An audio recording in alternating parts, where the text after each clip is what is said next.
Good evening there. You're watching QTV Youth Dialogue and I am Jennifer Sonko. And it's good to be back. And today we'll be taking a look at two very important topics, very, very timely. And one has to do with a Tobaski Wanter that has been organized by the Gambia Youth Chamber of Commerce. So the Gambia Youth Chamber of Commerce is leading efforts in the Gambia to empower young entrepreneurs. Tobaski, Eid at any point, Christmas, New Year, whatever you call it, we all know we are happy and willing to buy things. And the GYCC is ensuring that buying these things is organized. And when this is organized, it will get to support the income of young entrepreneurs in the Gambia.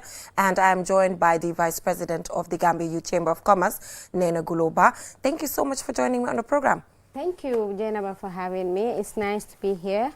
I am Nena Guloba, as you mentioned, and I am the Senior Vice President of the Gambia Youth Chamber of Commerce. I am also serving as the Chairperson of this Tobaski Wanter Trade Fair. Amazing. Yeah. This is the second edition. This is the second time that you're doing it, and purposely targeting young people, ensuring that young people have the space that they need to get to sell their goods and services. So tell us, how was the first edition? Must have been successful, the reason why you're organizing a second one. Tell us about it. Yes, the first, last year was actually the first edition, and we did it. And I can say it was successful because a lot of the people that participated in it gave us feedback that it was good. They enjoyed the session and they made sales. And most of them are women and youth businesses. And that is the sole purpose, to give the platform and the access to market to youth businesses, and also to decongest the Wanter. Yeah. I mean, during the Serekunda one, the normal one that happens. The combos, yes. Yeah. It's very congested and there's chaos in the city. There is, everything is disorganized, traffic and all that. So that was the sole reason of organizing this, and it was successful. So based on those recommendations last time, that is why we decided to bring it back. Yes. So the cost is $5,000 for a stall. Yes, it's 5,500 for a stall. Although there is an increase in price, but you know how these things are. Yeah, but I'm wondering, young entrepreneurs, let's get to now the technical aspect. Young entrepreneurs, we all know the struggles in Gambia and startup capital and everything. What do you think about the price? Taking a hamantene mungi just soga door, do you think it's affordable? Yeah, I would say it's affordable, because if you compare it to normal trade fairs, which is costing about $15,000 to $20,000, this is just $5,000. We know it's not easy, but we believe if you should not only look at the price, you should look at what it will bring you, because maybe if you come and invest in it and get a stall, the sales you will make at the end of the day, it will be more than that. Okay. Yes. So are you going to be having like networking sessions? Because I know with the GCCI Trade Fair, normally it's not only to sell your products, but also to lay a foundation to ensure that people get to know about your products and they come back. So is there going to be any form of networking around there, organized networking for businesses to know each other, especially young entrepreneurs? Yes, it's going to be some networking, obviously. In every trade fair, it's not only about selling. There will obviously be some networking. But like I said, this is purposely for the Tobaski. We are doing it purposely for the Tobaski. So we will be having our upcoming trade fair, which will inform the public soon. But this is purposely to give space to women or local businesses that are in the Gambia that struggle during the Tobaski time, when they don't have access to market, because most of the markets are invaded by, let's say, foreigners who will come from the other places and come and sell. So at least we'll give them a structured, organized areas where they will sell and make money. Yes, but obviously there will be some networking. But not in an organized form, deliberate policy. Okay, but with the GYCC, I've been seeing you guys away from the whole Tobaski Wanter. I've seen you guys organizing a lot of trainings and all of that. Don't you think at some point it's enough with the trainings? And maybe, there's more. What other innovative thing is the GYCC doing to support young entrepreneurs in the Gambia, away from the endless trainings that I see happening? Okay, I feel every time there are new businesses that are coming. Yes. And if they are not trained, they are going to be lost. Okay. So the training is also very important. You think so? Yes, it is. Keeps happening every day. But it's not the same people. Training but it's not the same people. Okay. as you know, the Gambia youth are taking ownership of things now. They are having more ideas and bringing up their businesses. So it is good that we are there to guide them.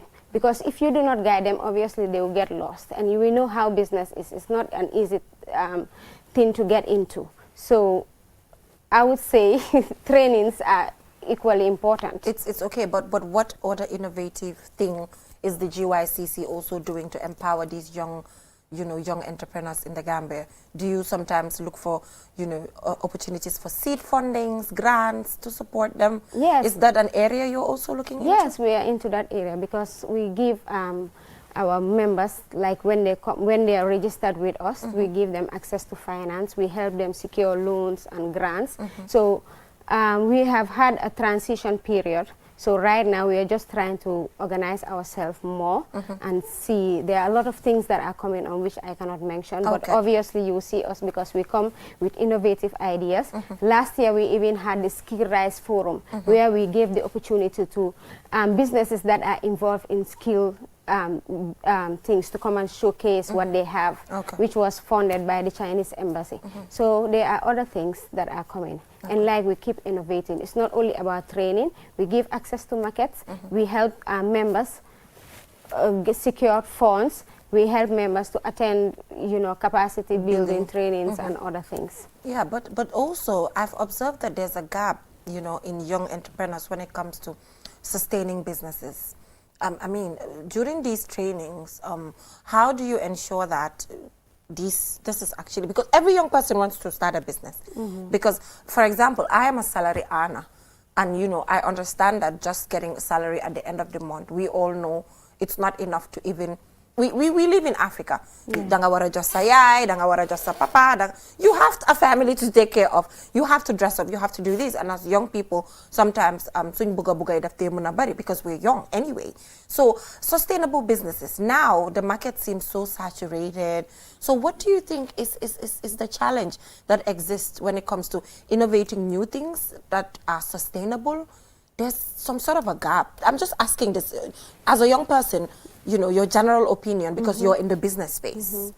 Yes, obviously there is a lot of gap because we are seeing a lot of similar businesses. It's like everybody is doing the same thing. It's like most of the people are into selling bags or selling shoes and all that. And, it's kind of funny in a way. Yeah. But I believe every business should be a business that will solve a problem. If a business solves a problem, obviously it is going to be sustainable. And you have to give it your all. You have to be strong. It's not like danga start business but then next minute you sabuga buga yeb dang koy dog if you want it to work.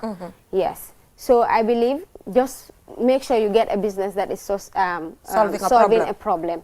If you get that and you work towards it and you give it your all and you close your eyes on certain things, obviously you sustain it. And get something that you love doing, not because Samba is doing this or Demba is doing this, or I also have to do it because they are making money from it. You don't know what the person is going through.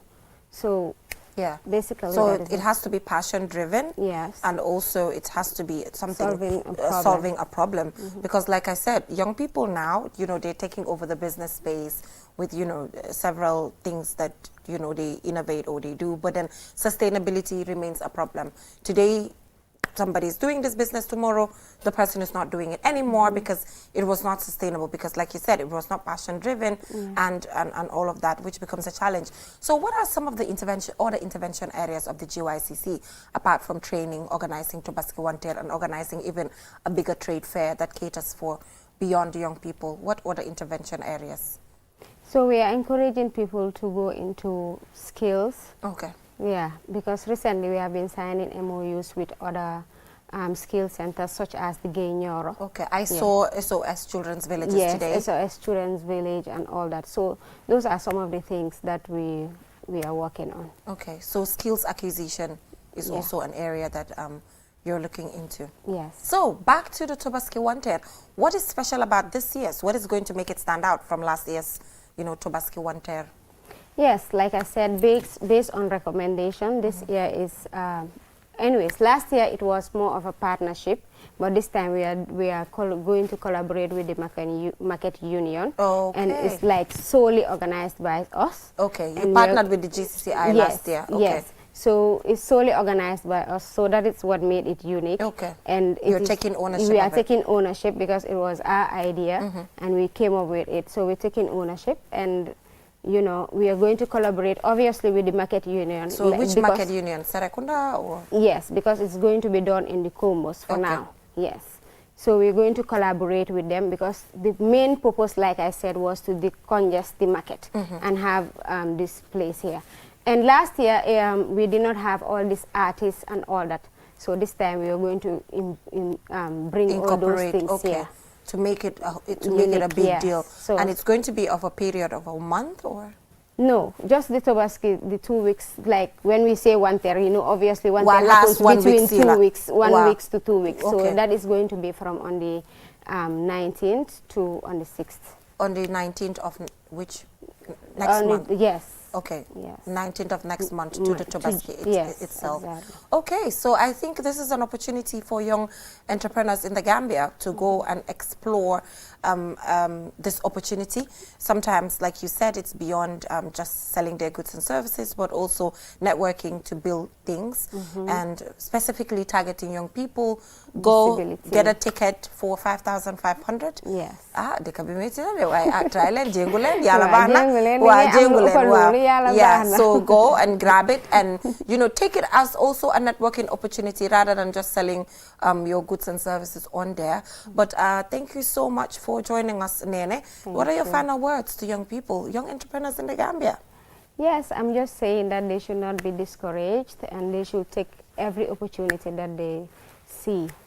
Yes, basically. Yeah. So our next topic has to do with suicide. Let me just engage you a little bit before you leave, because in recent days we've seen incidences of suicide, people taking their own lives. So just to put up a disclaimer, some of these cases are still under investigation by the Gambia Police Force. We cannot confirm with authority that it was, you know, suicide or not, but it appears to be suicide with, you know, what we see online and the reports that we see from the Gambia Police Force. But while we await the final reports from the Gambia Police Force, I believe it is also important that we bring back the topic of mental health, because it's a gamble. We do not know yet if it's, you know, suicide or something that's arranged. We're not sure, but we are not taking chances. We're ensuring that we have the discussions now and, you know, reminding all of you that ensuring that you safeguard your mental health. It's very, very important, because you like it or not, people are killing themselves due to mental health issues. So as a Gambian, as a young person, before you leave, you know, I'm sure you've seen these reports. How do you feel about it? Oh God, it is so sad. Yeah. You know, Gambia, we don't know this thing. But like you said, we have to take our mental health seriously. And you know, we live in a world that is full of stress. Yeah. But don't keep it to yourself. You know, it's good to what they call ventilate. Ventilate your problems. Find someone that you can talk to. It's not easy. It's not all the problems in this world that you can solve. And if we have people that are isolated themselves, you know, it's more of a community or collaborative thing. Don't just see people, you know, and start ignoring them because they are feeling in certain ways, you know. So basically, it's a big challenge. Yeah, it's a big what are challenge. some of the things that you do to protect your own mental health? I just make sure that I don't stress myself out, and I put in my head that I cannot solve all these problems in this world. And I love myself, and I am more important than any other thing. So just take it that way. So you cannot you solve put yourself all the problems. first. Yes, put yourself first, and know that you cannot solve all the problems in this world. Yeah, you don't have the solution to everything. And, you know, as a Muslim, pray over it. And pray over it. The du'as are important at the end of the day. And stop judging people based on how they dress. So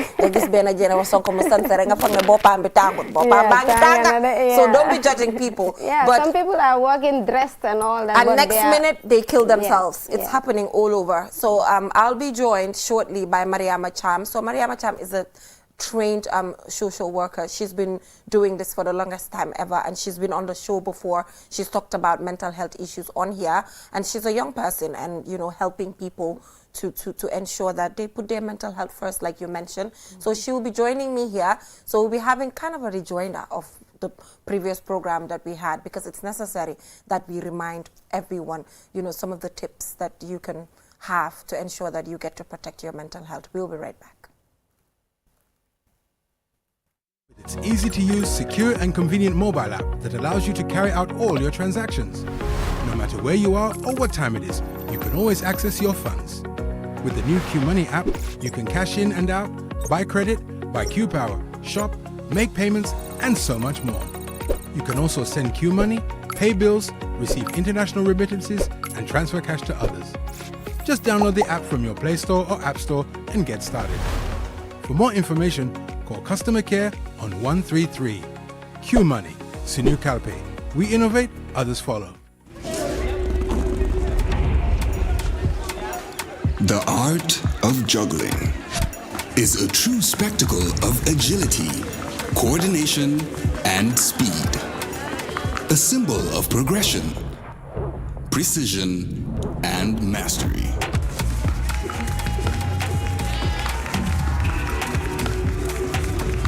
"5G speed is like having the juggler in your pocket. With lightning-fast download and upload speeds, you'll easily be able to juggle even the busiest workdays.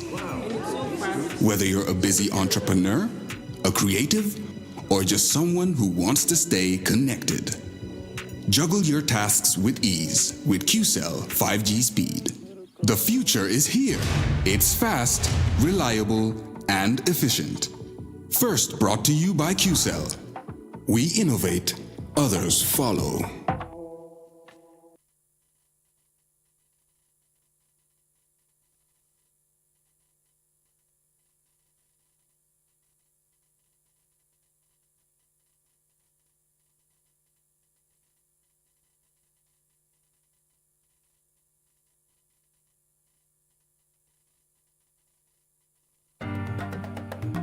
QCell mooy suñu boss. QCell mooy suñu boss. QCell mooy suñu boss. Soro. Go. Ebe dawa full network suuta tili. QCell. Ni lafta demla wati jamala mune diata. QCell. Most reliable network jumala keta wati. QCell. Wo quality man nyon soto jam pona manke QCell. Ani be wulo ni farole kono walante be bakono jala fayola network ko se taria. QCell suñu boss. Ñu fi njëkk indi 3G ñu dellu taxi 4G plus and now we bring you 5G. 5G. First and only 5G provider. Itella follow adi doron nesa keno. Gambia bela nyon tawo fele QCell. Ko fasun tawo buka busi QCell. Itella multi milka kukutol nati Gambia. QCell meta lori la kilianol yele imanyina amanda wala itella ka quality dila dadi ma itelle silo wala wodol mume be keno ma. QCell suñu boss.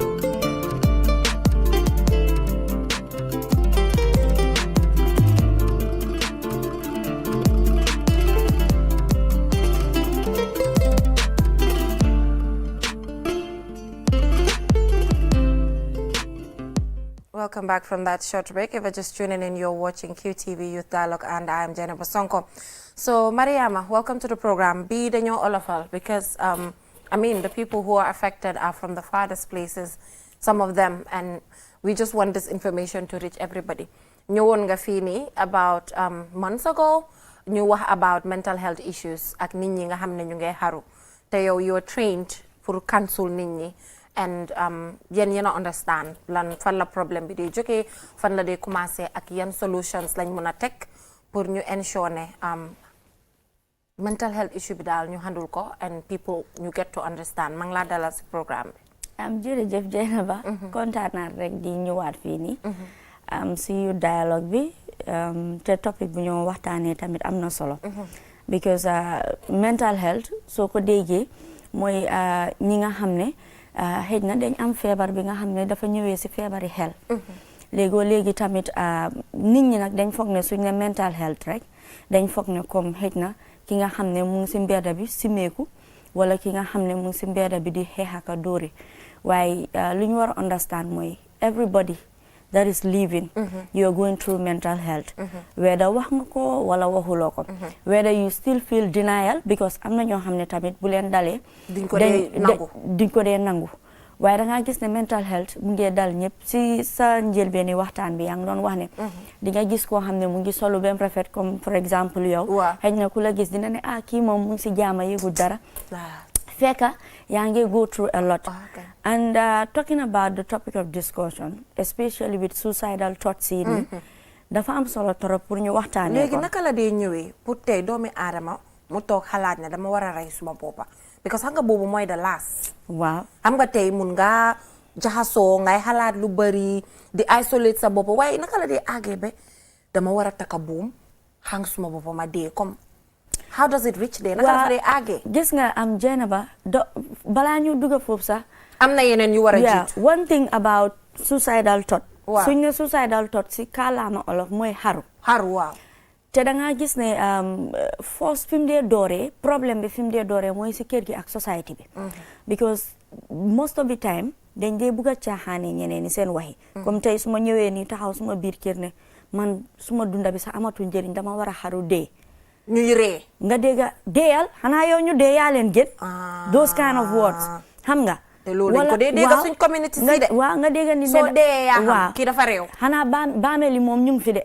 o nga dégg nit ne dama bëgg a dem xaru waaw demal nga rey sa bopp xanaa ñu dee yaa leen gën so those are things yoo xam ne we need to be loolu those are words that are very expensive comme kaddu yoo xam ne la kaddu yu doy waar la te soo gisee nit di war a egga si that stage suñ ne suicidal thought maanaam xaru soo gisee ñu bari di ko def mooy xëj na dañ jànkuwanteel ak ay métit yu bari lu si demee ni nga ñàkk ki nga xam ne moo gën a am importance si sa àdduna xëj na sa yaay gaañu wala sa papa wala xëj na sa jëkkër because xëj na ñooñu nekk nañ nit ñoo xam ne ñooñu dañ bokk si sa àdduna maanaam dañ bokk si sa dunda ñooñu soo leen xasee ba ñàkk dafa mel ni yow jaratut ngay dunda so loolu daf dee waral especially soo leen ñàkkee ba pare nga beru yow kenn maanaam isolation bi doo wax ak kenn like you don't want to talk to anybody yow you're always on your side so loolu moo dee gën a waral xalaat bu ñaaw bi nga ñëw am reach to the stage ne da nga war a xaru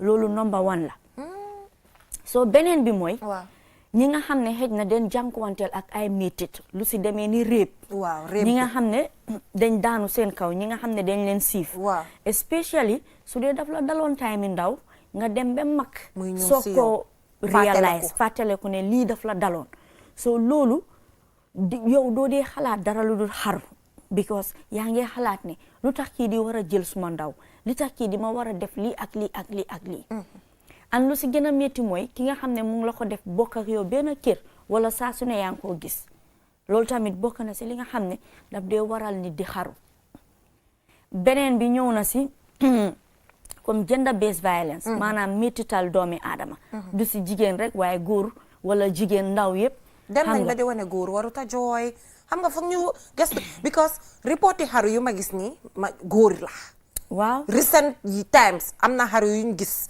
xam nga xaru bi tam mënuñoo confirm nekkuñ police waaw mënuñoo confirm ne xaru la waaye nu mu bindoo xaru la understand noonu la bindoo so nañ assume ne xaru la for exemple ay góor lañ xam nga Jeynaba loolu tamit beneen problème la parce que su ñëwee si émotion maanaam yëg-yëg loolu nekku ne jigéen rek ay am yëg-yëg parce que soo gisee yàlla boole doomi aadama góor ak jigéen parce que ku nekk da nga am yëg-yëg sa morom waaye because of idéologie buñ am ne góor da nga war a dëgër góor waruloo jooy looloo tax góor yi bari nag di dee si ron di nga gis koo xam ne mu ngi dox ak naxar te fekka mu ngi am góomi xol bu métti boo xam ne mënul koo wax ba pare tamit leneen lu si gën a doy waar mooy tey jii su góor ak jigéen amee problème for exemple bi nga suñ ne gender based violence nekku ne jigéen ñi rek dañ ko dee def gender moom ñaar yi waaw waaye most of the time dañ ko dee bëgg a focus si jigéen bi rek waaye da ngaa gis comme lu ma la jox exemple mooy still si suicidal bi tey su góor amoon problème ak jigéen war a dem report boppam si police bi wala mu ñëw di ko kebetu nga dégg xanaa yow doo góor yow tamit bul def jikko jigéen waaye xam nga léegi nga gis góor boo xam ne am na métit boo xam ne war na koo mun a jooy ñu naan ko boy yow dëgëral boy te gis nga góor yu bari ñu ngi jànkuwanteel ak métit yu bari ñoom tamit seen biir néegi sëy ba nga xam ne daf leen di jaral xaru wala comme góor yi nga xam ne wala ñu ñëw si yëfi migrant comme tukki bi tamit irregular migration irregular waaye migration doguma la Mariama ñu ngi doon plan ne dinañ jéem a ubbi line si so ñu ngi seet rek ndax dinañ ko mun a possible because nekk bëggoon nañoo dégg from public bi tamit waaw on 5050505 su ko defee ñoom tamit suñ koolee dinañ ñu mun a wax because bii foog ñu def ko open discussion foog ñu kool ñu wax ñu xaru bi lan yow sa community lan nga fa gis lan nga fa gis lu war a tax xaru bi so 5050505 soo leen si mënee call ngeen wax ñu seen opinion naka ngeen gisee nit ñi di rey seen bopp ak community level ak si kër bi lan moo ko nekk di waral 5050505 waaw so loolu dafa am solo because comme for example tey nga nekkoon breadwinner of your family nga dem bitim réew tukki nga jékki-jékki ñu deport la because man liggéey naa ak migrants ci bari yi nga xam ne time bi ñoo nekk IOM ñi nga xam ne dañ leen deportoon andi leen so di nga gis ne in having conversation with them seen xalaat yëpp mooy man suma dunda bi amatul njëriñ because yow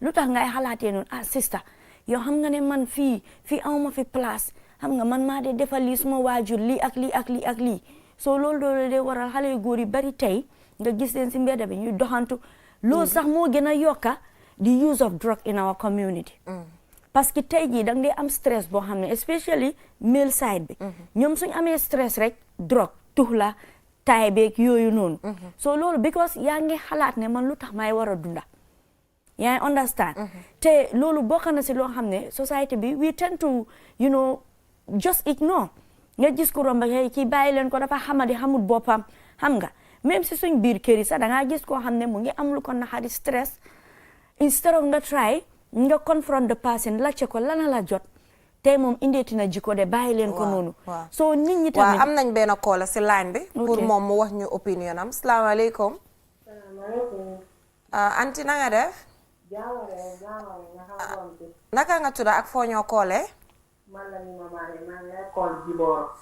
waa anti ñi ma lan nga ñu mën a wax si affaire yi nit ñi nga xam ne ñu ngi xaru te stress moo ko dee war a mun a waral oo am métit bu leen dat rek ñu ne fi mu nekk nii dañ bugg a rey seen boppa daal dëgg la kay loolu moo tax ma try ma ne xaaral ma xool leen waaw problème bi bari na ci boppi góor yi de waaw yeneen saa dañuy woon jigéen ak góor xam nga sëy moom néegu sëy moom musu tam ne ok waaye am na góor yu bëri yi nga xam ne ñu ngi dee stress rek moo leen di def dëgg jigéen tamit am na ñeneen ñi nga xamante ne dañoo naxare dëkkal am na jigéen yoo xam ne dañoo naxare dëkkal waaw ndax neex na te sëy moom muñ la ak sutura moo fa nekk waaye am na ñeneen góor yoo xam ne jamono bu ñu nekk kër bu bëri ñu ngi dee boo demee jigéen kese nga fekk ak doom du dara naxar moo day yóbbu ñu bëri jigéen yi dañ ci war a moytu ñu xam ne sëy moom kan sëy la waaw góor lu muy defaree jigéen bu koy naxaree jigéen itam noonu la ñuy defaree tamit te nag am na yeneen naxar yoo xam ne jigéen lu mu mën a jël góor mënu koo jël xëjul ci yaram xëjul ci boppam ba de moo dee war a dee métti góor yu bëri naxar daf leen di rey de dëgg la jërëjëf loolu laa am waa léegi lan nga foog ne la society bi waa anti lan nga foog ne la society bi war a def pour dimbale because xam nga sometimes du dee nekk si sëy rek waaw sometimes daf dee mën a nekk xale bu góor sa nekk si kër ñu ko naxaral di ko teg loo xam ne antanu ko su ci am lu bare ñeneen ñi nag ci naxar ci am la wala li nga bëgg amuloo ko ci sa waajur yi ba tax na mu dugal la ci leneen loolu yëpp am na waaw dañuy xelma dañ bu ñu toogee loolu tax xaw ma borom kër bu nekk dafa war a toog sa njaboot yi ngeen di waxtaan di xelmaatante parce que benn xel nekkul xel dëgg la waaw xel daal puso la moo xamante ne mag mun na ko for xale tamit mun na ko for yaa ngi kon nag da nga war a toog ak sa njaboot yi di waxtaan ak ñoom nga xam luy seen problème booy waxtaan ak nit da ngay xam luy problème am dëgg la waaw ñàkk waxtaan bi daal loolu day indi réeroo te réeroo bu amee rek lu nekk xëj na kañ waaw baax na jërëjëf anti from Jiboro thank you so much appreciate nañ sa call bi torop so number yaa ngi nii seen kanam jël leen ko ngeen call ñu wax ñu mental health problems yi happen naka lañ ko mën a saafaraale so moom mu ngi wax waxtaan waaw lu mu wax ba am na solo because comme li mu wax am na góor yu bari tey soo demee si kër yi doo leen fa fekka te am na góor yu bari tam ñu ngi daw problème si kër te lu mu wax dafa am solo leneen tamit moo ñu dee sonal mooy dañoo am naxar yi bañ koo waxtaanee waaye fooguloo waxtaanee bi mooy ñaaka sutura bi tam léegi bi am waaw because sutura amatut de sutura amatut waaye moo tax nga am tamit service provider yi fan lañ nekkee ndax wane nañ seen boppa ndax nit ñi yëg nañ ko xaaral ñu jël koola bi dellu si waat point bu am solo ngi noonu asalaamaaleykum waaleykum asalaam oncle naka nga tudda ak foo ñoo koolee waaw man maa ngi tudd Ibrahima maa ngi dëkk Baara waaw oncle Ibrahima yow naka nga gisee nit ñi di xaru léegi ñu ngi gis nit ñi di xaru di rey seen boppa because of stress waaw dëgg la loolu moom seen programme bi am na solo torop waaw parce que dafa nekk loo xam ne ni ñun Gambia dafa am loo xam ne nii dañ si war a dugal waaye dugal buñ si benn tey dañ war a bàyyante xel si biir njaboot bi parce que soo gisee xaru di am comme lu sista bi wax noonu daf dee mën a am si sëy waaye tamit si biir famille la gën a amee doole stigma and discrimination ba pare dafa nekk loo xam ne nii comme li ko kilifa yi dee war a waxtaane di ko dee waxtaane noonu comme lu sista bi wax su ne dama xaru yi ne la dama nga derey sa boppa xam nga kooku xolam du mun a sedda dëgg la te su la xatoo rek wéet moom kenn rek bu garaaw lay dexe laa kay dëgg bi war nañ see def lu bari yéen moom yal na leen yàlla jàppale amiin amiin waaye war nañ see wax dafa doy waar Gambie ñun xamuñ woon lii waaw wax dëgg waaye léegi mu fi bugg a bari jërë ngeen jëf baax na jërëjëf appreciate nañ sa call bi from Bara soo nga ne service providers yi ñu ngi fi fan la service providers yi féetee parce que fan lañ loolu popularise uñ ko waxuñ ko xam nga oncle bi lu mu wax na dëgg dafa ne waaw dañ si war a jóg kilifa yi nañ jóg nañ si wax waaye Jeynaba xam nga am nga service provider yi waaw si hospital si institution waaye leerut si nit ñi xaaral Jeynaba waaye balaa nga am time pour dem all the way to Fajara or whatsoever looloo tax ñu am suñ police station si dañ dee am train waaw police stations, you have trained social workers, you have trained child welfare officers, you have also crime unit. Finga ko neka di wahe. Jainaba, but they are in the police stations. Why ninyi? Nyung si police station. Why hanga? Police visa so for them every day you see crimes rate in the police station. So for them either murder either civil matters or whatsoever ding ko fa fek fogulo kon police officer yi sen bopa it's not about child welfare or ñom ñep dañ leen wara train as counselors. No, but they've been trained. To be honest with you, police officers have been trained so well. By different organizations. To be honest, especially with Network Against Gender-Based Violence, Child Protection Alliance, Ministry of Gender, they train all the time. Wow. So while lima wax moy, because most of the time, xam nga tay bala nga call Mariama Cham, wala di lache ban social worker mo am, Mariama Cham de xam na ko, Jainaba Sonko xam na ko. Go to the nearest police station. Why Uncle Bilung wax ni? Because most of the time, li dafa nek di happen ci kër ñuy tend to ignore. Wa real sa bop ñu dé ya leen gën and all of those stuff. Be lolu nak become very serious wala nga tok rek te xam nga ne am na ñoo xam ne am na góor yoo xam ne dañoo nekk am stress. Teju seen nek depuis suba be ngoon duñ leen lijjanti ci biir kër yi. Lolu nonu ndé yàlla tere mun nga dugga ci néegi nit ki rek fekk deena. Waaw. So su boba nga naan te def daan wax lii de. Hey yow man suma yegon fekk suma yegon passé na so mota is very important to have this dialogue within our family you understand because suñ nekké di noppé li rek it's always a problem nga ñew nak now to the service provider waaw légui nañ jël call bi ñu ñëwaat to the service providers uncle assalamu alaykum hello assalamu alaykum wa uncle naka nga tudda ak fo ñoo callé may tudda am may callé Fajikunda waa Fajikunda so yow lan nga am pour wax ci topic bu ñoo waxtaane tey nit ñi di rey seen boppa topic bu ñoo waxtaane ni maanaam wàllum xaru la te waaw xaru la waaw am xaru soo ko gisee comme maanaam daanaka soo ko gisee bu bëri ci dëkk bi daanaka comme ñaaka dégga diine bi tamit mu ngi fa yaa ngi woon na ok diine bi waaw ok parce que nit ki comme yow su dee jullit nga comme exemple su dee jullit nga waaw islam comme am na lu mu teg yow soo xaruwee comme nga dem jël sa bakkan daal faat sa bopp. waaw. comme policeman bu si nekka. soo xamee loolu rek dina tax yow doo am main boobu noonu sax comme pour xalaat a dem xaru yaa on waaw waaye doguma la am nañu wax ne tamit am na ñi nga xam ne xamee nañ leen fonk seen diine dañoo def seen 5 daily prayers te déggu nañ si diin bi te jël nañ seen bakkan te xam nañ ko gis nga am diine bi waaw comme am na ñoo xamante ne comme dañoo def seen 5 daily prayers waaw waaye déggu wuñ si 5 daily prayers yooyu noonu comme daf dee lifi naka daal sax comme daf dee naafa daal ok comme du mu waree def ni nga ko war a defee ok yaa understand waaw am te naka daal naafika bu ñëwaat naafika si jullit la bokka yaa understand waaw naafika si jullit la bokka so jullit soo def 5 daily prayers rek taxul ne comme yow you are a perfect muslim ok yaa understand waaw perfect muslim mooy yow da ngaa make sure everything they say that is haram da ngaa make sure ne comme loolu you have to cut it out aha kañ yaa understand waaw drogue yi nii nu mu mel fi léegi drogue yi yooyu waaw waaw ak ay musique yi ñoo déglu nit ñi yëpp daf dee wowloo xoli jàmm aha kañ yëpp daf dee wowloo xoli nit parce que musique yi ñoo déglu yi comme duñ dee wax dara lu dul mbir yi àdduna rek leen dee wax aha kañ àdduna rek leen dee wax waaw so fu mu nekk nii yow daal comme boo leen ko def next time waaw xool ustaas bu am diine boo xamante comme dafa mun a wax comme loo xamante dafa nit su ko déggee dafa yëngal waaw waaye xam nga soo gisee topic bi ñu indi cancelo xam nga Gambia fay for example am nañ fi muslims am nañ fi christians yaa ngi understand te christianity tamit daganalut xaru jël sa bakken waaw so conversation si waaw so conversation si waaw dañ dee make sure mu academic because man lu ma la wax nii comme man expérience na am naa suma benn mag dem si yàlla comme moom façon yi dal na ko waaye man sax ma ko dégg comme loolu dafa ma son dama ne kii yaa naa demul dara wala lu ko waaw de gisuloo waaw si boobu mu ngi xewoon am suma pare is 2022 daal Brikama la xew 2022 waaw mu ne 2022 so basically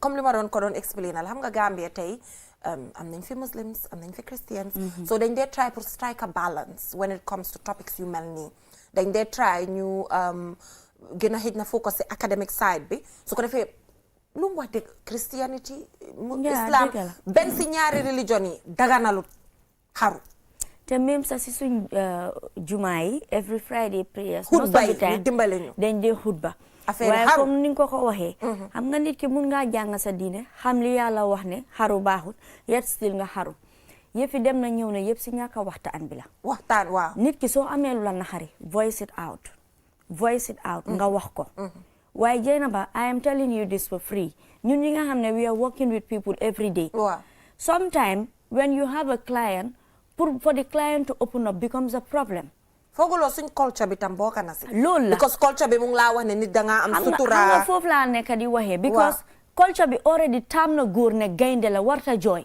te góor yi bari ñu ngi dem ak naxar si biir kër yi culture wax la ne nit danga war a sutura sa bopp especially when it comes to other issues so tey man suñ demoon tey ba ma nekk a victim of rape wala a victim of gender based violence man li ma njëkk a xalaat is not my mental health because man suma mental health now is out of it man lu ma nekk di xalaat mooy lan la society bi wax di wax raada nga dégg famille bi sax ngir yàlla bul dem si télé bi di weer sa bopp man may sa yaay man may sa papa su ko defee ñu ne naa fi sa case boo xam ne papa bi dafa daanu si kaw xale bu jigéen bi ñu ne ko kenn du fi yóbbu sa papa court yooyu mu ngi fee am waaw ñu ne papa kenn du ko yóbbu court waaw we have incest cases we have oncle si nga xam ne ñu ngi jëlaat beneen koola bi asalaamaaleykum waaleykum salaam na nga def jaama rek oncle naka nga tudda ak foo ñoo koolee maa ngi tudda Mohamed maa ngi koolee Serekunda waaw Serekunda soo waxtaani xaru lañ nekkee nit ñi nga xamante ne ñu ngi jël seen bakkani boppa naka nga ko dundee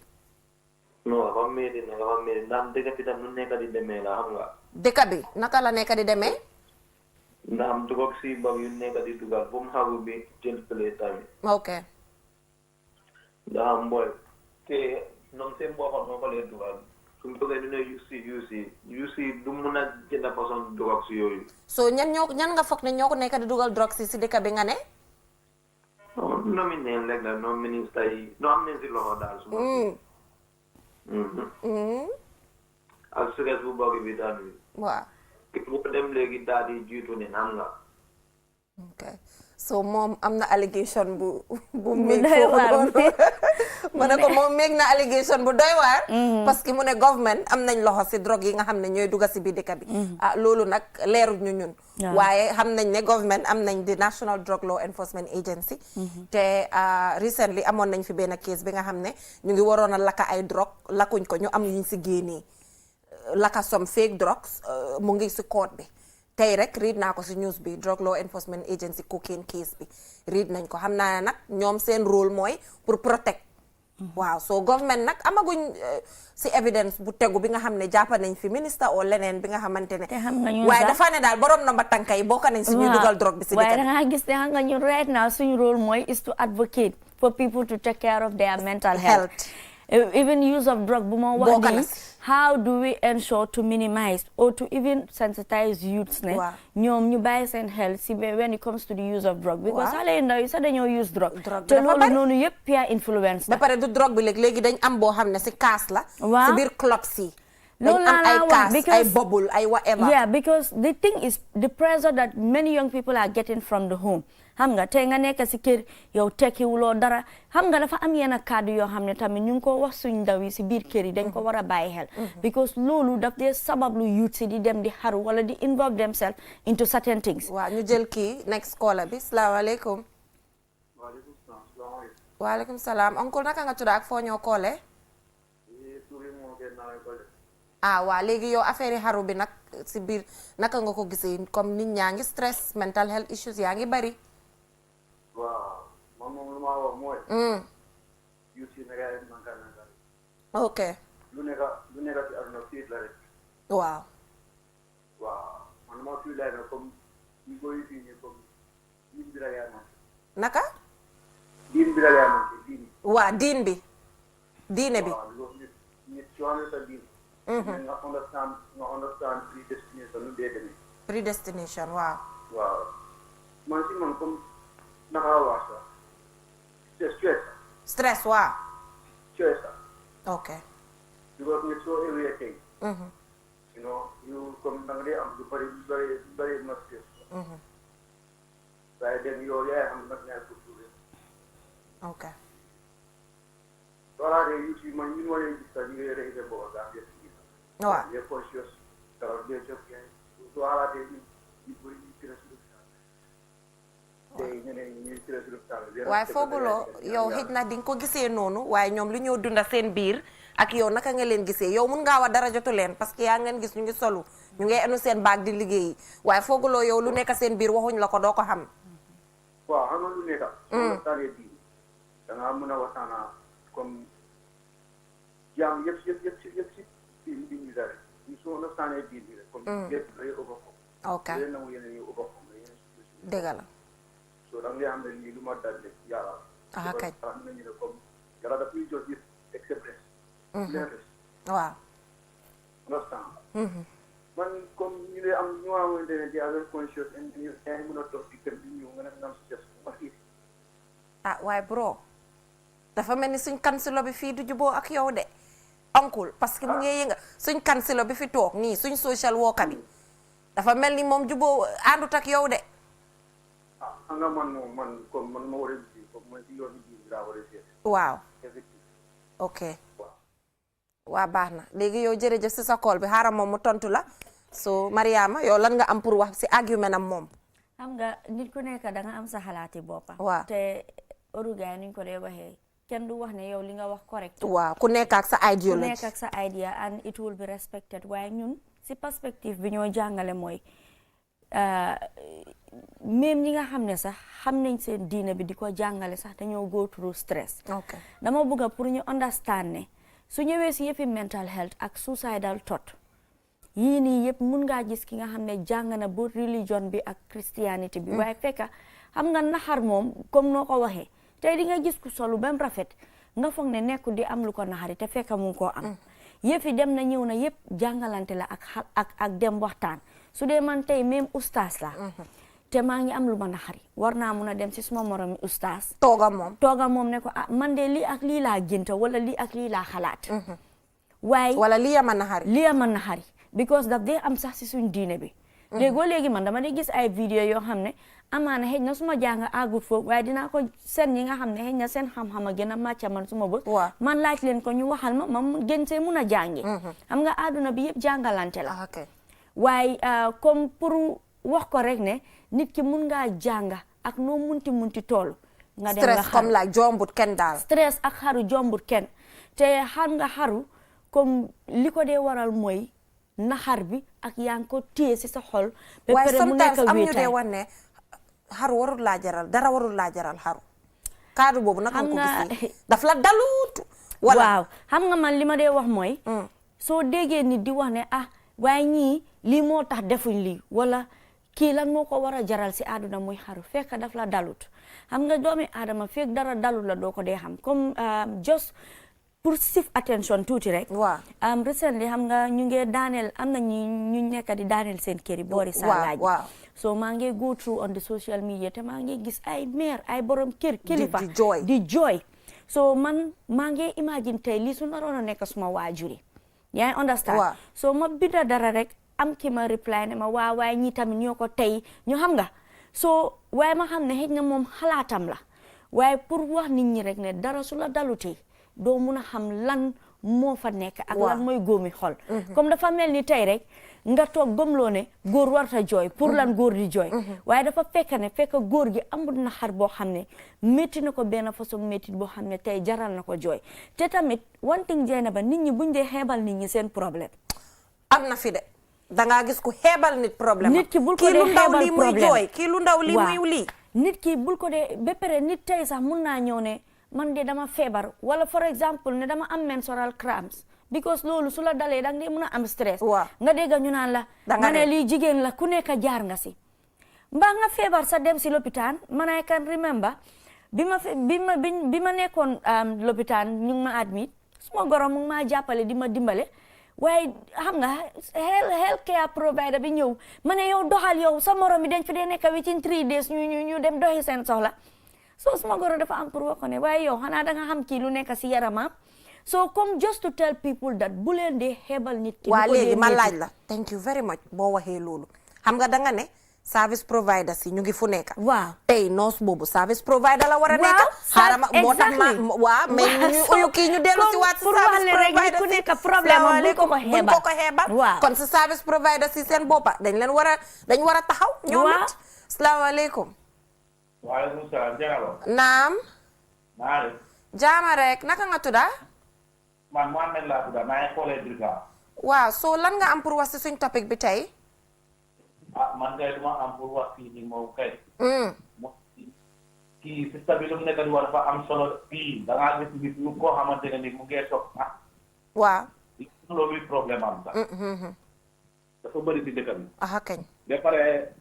soo gisee tamit nit di xaru te ka lu métti dalul la lu métti su la dalee wallahi dina ba billahi di nga dem nga xaru waaw ñu bëri loolu moo leen dee dal man duma leen dee bileen bi ko sometimes ci kër yi la dee jógee waaw da ngaa gis yow amuloo dara léegi saraka mu ngi am sax ñu fuuti loola xana tànga ñu jël saraka teg ko sa kanam bari na yow amuloo loolu yëpp daf dee am ci famille dafa bëri so man advice moo am pour parents yi dañ war a concentrer trop parce que nit am si loxo yàlla la day jógee. waaw so bul dee tuuti loo nit because of kële dafa am. waaw loolu bëri na fii de léegi. dafa bëri sax léegi soo amul dara sax. dafa bëri soo amul loo liggéey sax wala yow doo dee am dara benn kàddu sax doo ko dee am. kañ société bi sax kenn du la dee respect. kañ. understand nga so façon stress yi nii dafa bëri si dëkk bi dafa bëri si dëkk bi so loolu moo tax xam nga ñu bëri. soo gisee stress yi nii because of sometimes ci kër gi la dee ba pare ma bëgg a laa laaj buñ gisee xaru yi mu ngi xaw a am si dëkk bi am ñuy blame government man boobu jaaxal na ma de bro lan nga foog ne mooy rôle government si ay xaru nag parce que xam nga yow independent person nga ma bëgg a laa laajte because soo demee online ñi di wax waaw government bi ñu ne nag ne xaru bi nag lan mooy si rôle government ko because ñu ngi bëgg a blame ñu ngi bëgg a indi wax boobu noonu government bi gars yi lu mu war a def mooy. gars yi dañu war a. gars yi lu ñu war a def mooy gars yi dañu war a comme ça gis na youth yi fu mu nekk nii. waaw youth yi au la soxna si dëkk bi soo liggéey lañ fi war a def boo xamante ne nii. ok danaa gis kenn du xaru. you know if you so you sax dangaa am. waaye bro nag góorgóorlu. kon yow bokk nga si ñuy bileem. dangaa doon suba ba ngoon sax ifin sax pour ñu jël la maçon sax daf nekk problème maçon sax. non boobu duma ko nangu. pour ñu jël la sax. du ma ko nangu bro boobu du ma ko nangu dañoo xam nga lu tax boobu du ma ko nangu. boobu du ma ko nangu boobu mun ngaa koolaat du ma ko nangu xam nga lu tax du ma ko nangu construction agency yi nekk Gambia ñoo wax ne ndaw yi seen boppa bëggu ñoo liggéey maçon am na yenn ndaw yoo xam ne bëgguñ ko. boo génnee si biti foreigner si ñooy def liggéey yooyu. dëgga neexut waaye foog ñu wax ko. interview seetaan naa ay interview yi nga xam ne ay construction agencies yu nekk biir Gambia ñoo ko wax parce que dañ leen laaj ñu ne leen ne foreigner yi ngeen di indi pour ñu sampa pour lan ñu ne parce que ndawi réew mi am nañu fi nekk du ñëpp nag. dañ dee taanantu. Jenaba the thing is nit ñi dañ war a bàyyi xel ne suñ ne government ñun ñooy government. ñun la si ñun la war a commencé ñun ñooy government te dangaa gis ne tey. ku toog kiram am lu ko naxari. ñu ko wax di ko teg moom demul waxtaan ak nit. bem far xëy rey boppam xam nga su boobaa loolu doo blame government dañu ne government bàyyi loolu su boobaa déedéet loolu su boobaa doo blame government comme nuñ ko waxee rek an bi dafa mel ni ñu ngi delluwaat si di seen kàddu waaye comme moom waxal na ko boppam gis na ne tey comme lu nekk di xaru bi dem na ñëw ne yëpp si société bi ak suñ kër yi la doore parce que gën a lan tey mu ngi am si kër yi xam nga xeebante baa ngi am si kër ba pare tamit nit ki mu ngi am lu ko métti mu ngi ñàkk nit wala mu ngi ñàkk alelam lii yëpp bokk na si loo xam ne daf dee waral nit ki xaru am na koo xam ne xëy na mu liggéey àdduna lu si biiram mu jékki-jékki rek xëy nit yaxal ko loolu daf dee make nit ki become unconscious ba dalee si am some mental health issue yaa ngi understand comme li ma doon wax si yëfi ñi nga xam ne ñu ngi daaneel seen alal yeeg seen kër am na si ñoo xam ne they will become unconscious of course am na si ñoo xam ne dañoo depressed they will become anxiety am na si ñoo xam ne loolu daf leen a jaral sax duñ lekka duñ naan Jenaba tey su la soo ñàkkee ki nga xam ne moo gën a sës si sa àdduna doo lekka doo naan dina am ay semaine ay weer sometimes nga dégg sax ñu ne xay kii dafa dee rek kii dee mënu koo jël exactly da ngay mën a dégg yooyu and it happens xool bu dog man it happens like man am a living experience to it yaa ngi understand so lii comme nu ma ko waxee rek nit ñi buñ dee xeebal nit seen problème because tey bul gis nit ñëw ne la man dama am stress yow xale bu ndaw ban façon stress ngay war a am yow lan ngay war a amal stress yow yaa ngi lekka yaa ngi am foo dëkka maa ngi laa jox nga naan yow yaa ngi dem school léegi lan mooy sa stress xam nga because yaa ngi yuuxu kooku naka nga expecté kooku nga toog ak moom mu explain la te balaa ñoo tàggatoo am na benn report bi nga xamante ne benn health care woo ko def na ko report bi bu nga ko defee study bi wane na ne parents yi biir Gambie du ñuy waxaa seen adolescent doom yi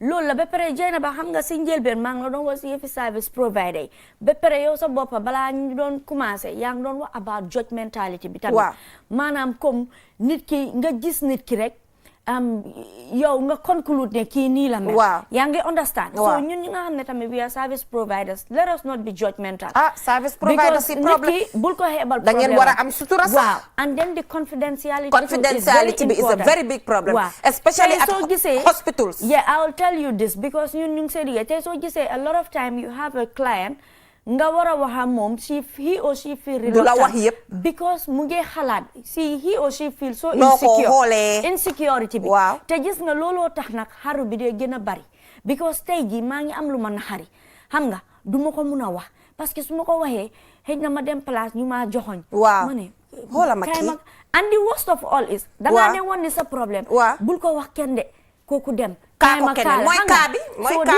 so Mariama dafa mel ni time jeex na in few seconds in few seconds just to tell people that to keep helping buñ xeebal nit ñi seen problème kër yi tamit nañ ko defaraat bàyyi di gën a lante bàyyi di wax nit ñi wax yu ñaa there are also emotional torture and then psychological because nit ki loo ko wax mu ko dégg all the time body shaming and all of that bullying bi it's all part of that cause suicidal thoughts and all of it so di leen jaajëfal daal Mariama jërëjëf fii ba beneen yoon because foog conversation bi sax ñu gën koo yaatal because there are a lot of areas yi nga xam ne laaluñ ko te yow tam ñu ngi laa jaajëfal jërëjëf saa yuñ la ooyee nga bàyyi li ngaa def yëpp ñëw toog ak ñun fii waxtaan ak ñun ba pare callers yu call ak ñu doon try pour duga mënuñoo duga yëpp ñu ngi leen di jaajëfal conversation bi du fi am dinañ ko extend su ko defee ñu am an even bigger one bi nga xamante ne ñun ñëpp dinañ mën a waxtaan ba pare gën a mën a waxante dëgga because waxante dëgga bi si la bokka good night see you next week inshallah